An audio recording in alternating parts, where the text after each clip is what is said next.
श्रोताओं नमस्कार। क्षेत्रीय समाचार एकांश के विशेष कार्यक्रम के साथ मैं संजय सिंह। आजादी का अमृत महोत्सव पर प्रस्तुत है विशेष कार्यक्रम। लेकिन उससे पहले महत्वपूर्ण जानकारी। देश में अब तक 198 करोड़ 20 लाख से अधिक कोविड रोधी टीके लगाए जा चुके हैं।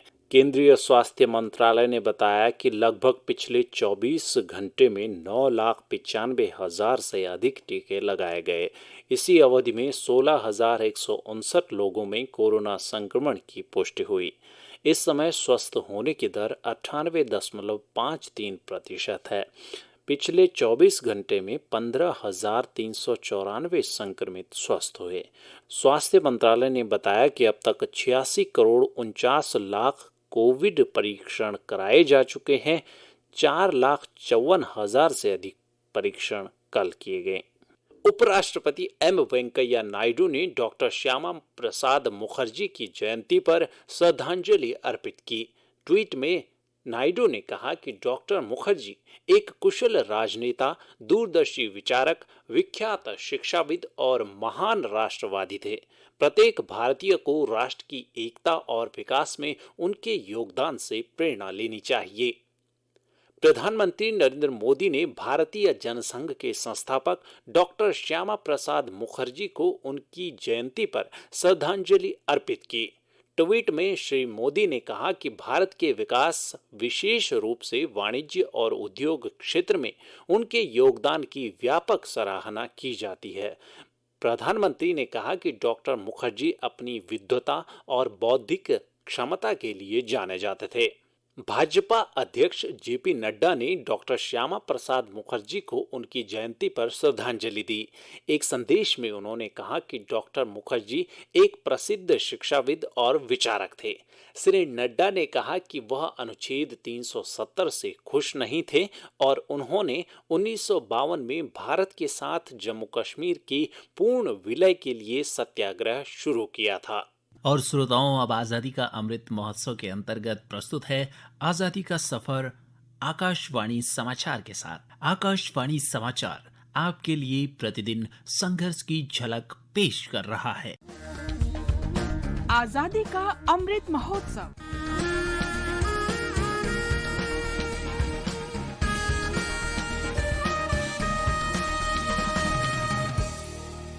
आजादी का सफर आकाशवाणी समाचार के संग एक राष्ट्र का उदय।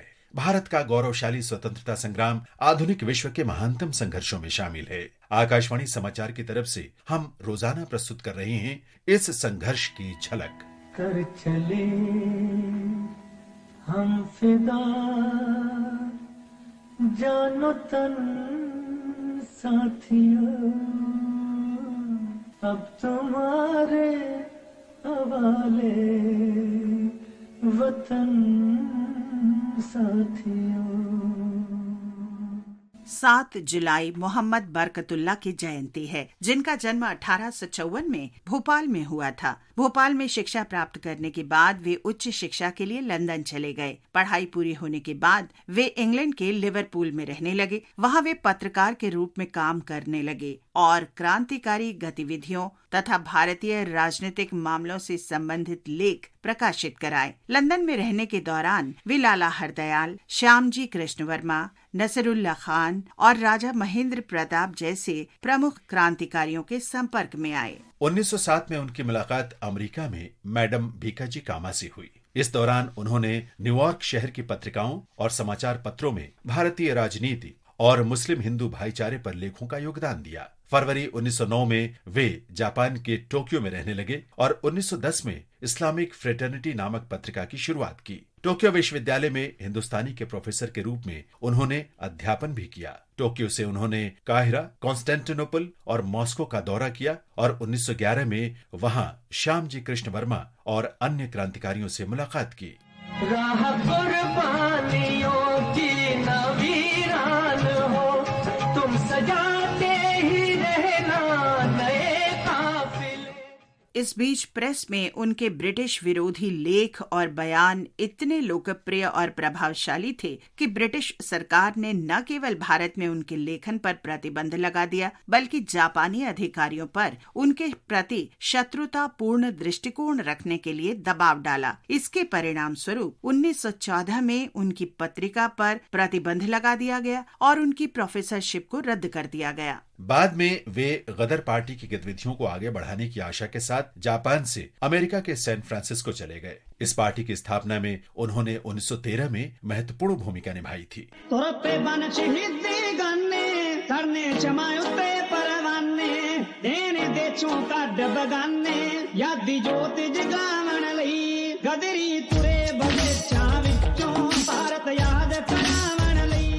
प्रथम विश्व युद्ध के दौरान वे जर्मनी गए और चंपाक्रमण पिल्लई, लाला हरदयाल और अन्य लोगों के सहयोग से बर्लिन में इंडियन इंडिपेंडेंस कमेटी का गठन किया। मोहम्मद बरकतुल्लाह इस्तांबुल चले गए और वहां की सरकार के साथ राजनयिक संबंध स्थापित किए। 1915 में वे भारत जर्मन मिशन के सदस्य के रूप में काबुल गए और 1 दिसंबर 1915 को काबुल में प्रधानमंत्री के रूप में निर्वासन में ही भारत की पहली अंतरिम सरकार की स्थापना की। हालांकि स्थानीय अधिकारियों ने इसे अंग्रेजों के दबाव में बंद करने के लिए मजबूर किया। बाद में वे पत्रकारिता फिर शुरू करने के उद्देश्य से जर्मनी वापस चले गए।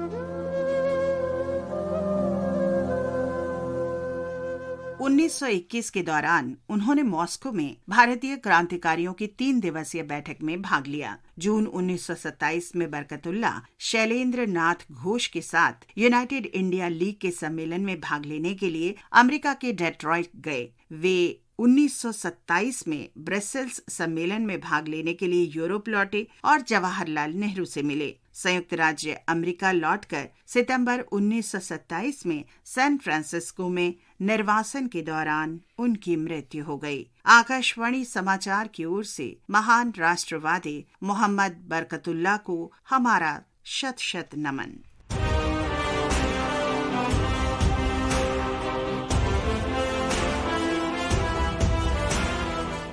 हम आज राम सिंह का भी स्मरण कर रहे हैं, जो राजस्थान के सवाई माधोपुर के रहने वाले थे। वे ब्रिटिश भारतीय सेना की पंजाब रेजिमेंट में सिपाही थे। वे मलाया और सिंगापुर में द्वितीय विश्व युद्ध में लड़े, लेकिन 1942 में जापान ने उन्हें युद्ध के दौरान बंदी बना लिया। इसके बाद वे आजाद हिंद फौज की 3री गुरिल्ला रेजिमेंट में सिपाही के रूप में शामिल हुए। म्यांमार में ब्रिटिश नेतृत्व वाली सहयोगी सेनाओं का सामना करते हुए वे 7 जुलाई 1944 को वीर गति को प्राप्त हुए। भारत के इस महान सपूत राम सिंह को हमारा शत शत नमन।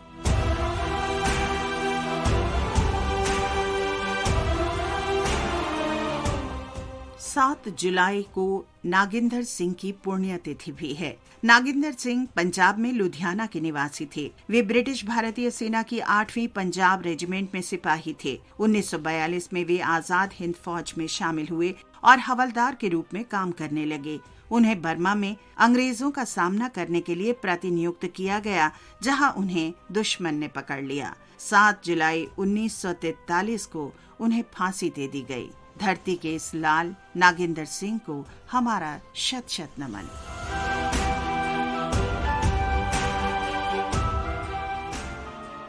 इसी के साथ आज की ये कड़ी अब यहीं संपन्न होती है। आजादी का सफर आकाशवाणी समाचार के संग कल फिर मिलेंगे नई कड़ी के साथ।